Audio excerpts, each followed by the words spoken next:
Welcome to FO Talks. With me is Ilia Shumanov. He's the co-founder and CEO of Arctida. He has for years written on corruption and is currently in exile due to wrongful prosecution in Russia. Today we're going to dive deep into a topic that barely makes headlines, yet Arctida has done a deep dive on it. I'm going to talk about Russian diamonds with Ilia. Ilya, can you tell us how Russian diamonds are secretly flooding luxury markets in Europe and the US? Um, sorry, the route in one line could be described as Russia, then friendly hubs, friendly countries, friendly for Russian, I mean, UAE, India, Armenia, and then laundering by cutting and polishing these diamonds, and then the last and the final point of the destination of these diamonds is G7 countries the United States, the United Kingdom, some European countries. When the retailing and let's say selling these diamonds under new labels happen. So that's the very brief explanation. Of course, we can say that there are plenty of different angles here.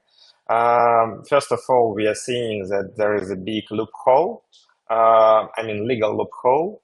Appears that that actually carried the trade into 2023-2024 because the United States banned Russian non-industrial diamonds and sanctioned the main diamond producer Alrosa in 2022. But stones cut and polished in third countries, mainly India, were still treated as a third country origin. So this is the idea of the transformation of this paper transformation of these stones. Actually, it kept Russian supply chain alive, and on G7 market without any decrease of the amounts of the selling Russian diamonds to these countries. So, Ilya, what you're saying is that diamonds from Russia go to third countries, and you've named India, the UAE, Armenia. And here the diamonds are cut and then they are sent to the West. Now, I have two questions regarding this. First, does the West know that these diamonds ultimately are Russian?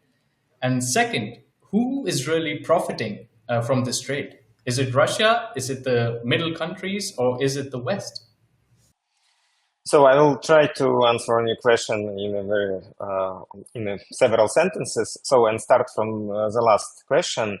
I think that who is really profiting from this? I think that Russian state and Alrosa, the main beneficiaries of this scheme, because Russia state-linked miner Alrosa dominating rough supply, and despite sanctions, found like this, let's say, backstops. And actually, we are seeing that the amounts of the money to Russian, let's say, diamond producer still the same like before the sanctions, because of this scheme that we revealed. So this is the first beneficiary. The second beneficiaries actually there are plenty of intermediaries which are mentioned in our article.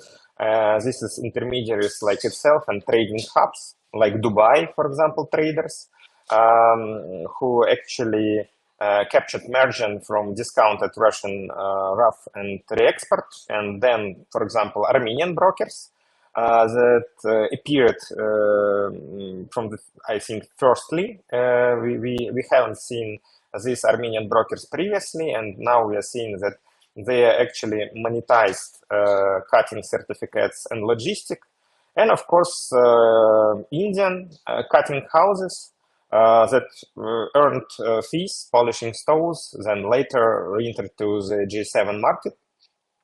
So intermediaries and trading hubs. And so the last one, and of course, your question was about the Western retailers, and I think that Western retailers, of course, they know about these diamonds on the Western markets because, like, if you are trying maybe to explain the whole picture, we have to say that every third diamond that mined globally, it's a Russian diamond, and it means that this is a big like share of the market of this diamond trading. And of course, US and the EU stores, they of course could be like, or can perceive that this type of diamonds came to this stores from Russian market. And actually, of course, they're trying maybe to mitigate the risk because they're doing a lot of paperwork showing that India, UAE, and Armenia, this is the origin of these stones. But we know that there are no Armenian, let's say, diamond mines at all, yeah, and of course it's all like on a paper only. So Western retailers, of course, they are aware about these schemes, and they could be one of the beneficiaries.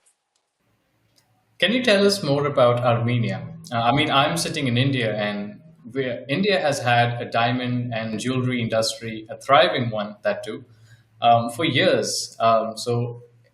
Having India in that makes sense. But how did Armenia get into this loophole? Yeah, it's one of the findings that actually surprised me a lot because official stats show that more than the half billion dollars in, of course, like in general, yeah, exported. I mean, diamonds on this amount exported by Armenia in 2023. And we are seeing that the continuation of this path in 2024, and Armenia, these Armenian stones, Armenia's diamond imports came only from Russia. Like 96% of this import came from Russia, and of course, the whole amount of these stones then re-exported to the UAE and other countries, like to only on a paper, like to show that this is some sort of the the Armenian market. It's like the prime source of this diamond. So it's very important to maybe to explain the role of this hub. So, and the mechanism looks like that Russian rough and sometimes polished enters Armenia, and why it's happening, because there's no EU and US sanctions there actually appears, and we are seeing that Armenia receives processing and certification, and then the diamonds exit with Armenian paperwork to the UAE and other hubs, and then move to the EU and US market. So it looks like this scheme created only for laundering the status and the origin of these stones. Yeah, actually, we can say that there are some scandals actually appeared related to Armenia, because Russia's FSB in June 2025, FSB, it's like one of the special forces, like special services that actually controls Russian political maybe context, and also counterintelligence issues, and they're controlling some economic crimes issues in Russia. So they alleged a smiling chain where Alrosa stones were stolen and sent to Armenian company. And then there was some arrest followed further, and Armenian political figures were named in Russian media. So I suppose it's also like the additional or maybe the side evidence that actually Armenia is a kind of the ultimate loophole, like for this the whole scheme. So in a summary, maybe like I can say that Armenia provided a non-sanctioned legal interface for Russian stones into a global supply chain, and that's the main role of Armenia. Can you tell us more about Alrosa? They're Russia's largest diamond producers, and clearly their diamonds are making it to the luxury markets in Europe and in the US. How are they doing it, and how have they not been impacted by sanctions? So actually, the stats show us that Alrosa lost like in turnover and profits or like last year, 2024. So this is official stats. But actually, our investigation investigations highlights that the Far Eastern Diamond Center, a separate exporter whose shipment surged post 2022, even as Alrosa official export warrant, and new entities such as Trading Horizon and Diamond Trading House appeared. The owners and the directors and the all staff of these companies, actually they are ex-Alrosa employers. So classic cutouts to keep stones moving under different names. So that's the number of the company appeared after 2022, after 2023, when Alrosa became a sanctioned entity, and so they created the new entities that actually like implemented in this supply chain. And these companies, like for example, Diamond Trading House or First Brilliant Company and Trading Horizons, they have never been mentioned in any sanction list. So sanctions list name only Alrosa, but non-listed affiliates like the previous mentioned companies. And these new shell traders can temporarily transact these stones until authorities link and list them, but this never happened. So that's why this supply chain is still alive. So I can maybe maybe highlight my perception of this current situation. So we did the reality check in our investigation, and our investigation started because like the sanctions were imposed on Alrosa and Russian diamonds, but actually we saw that the European and the US markets, they still used Russian stones in the, let's say, global collections and on the stores, and it looks like that it looks like a bit of hypocrisy because of that, and that's why we have started this investigation. Ilia, this report, this investigative report by Arctida, it also talks about how Europe and the US are trying to track this diamond trade, and they're trying to do it using blockchain technology. Can you tell us a little about how they're trying to track this and why they're not able to pin it down and stop it?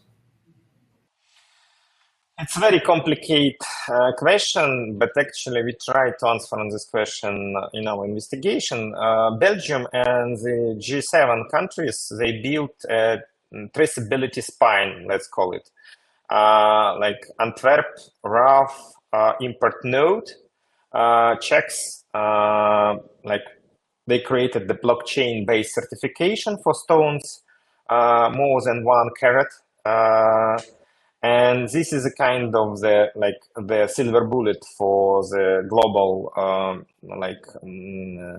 diamond market.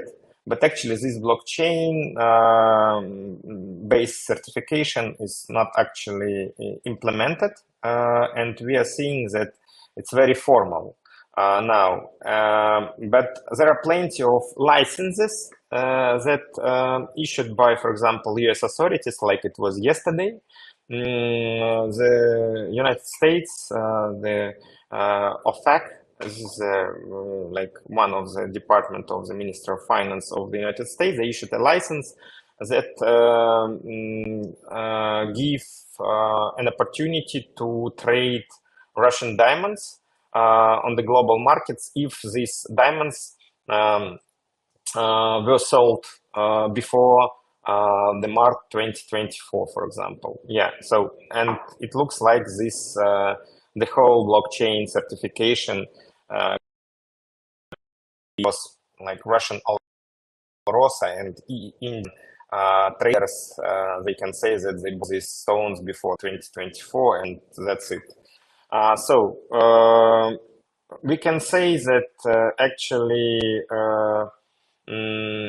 these schemes like of tracing and certification of the diamonds is not actually working because they have also a lot of like logical loopholes in it.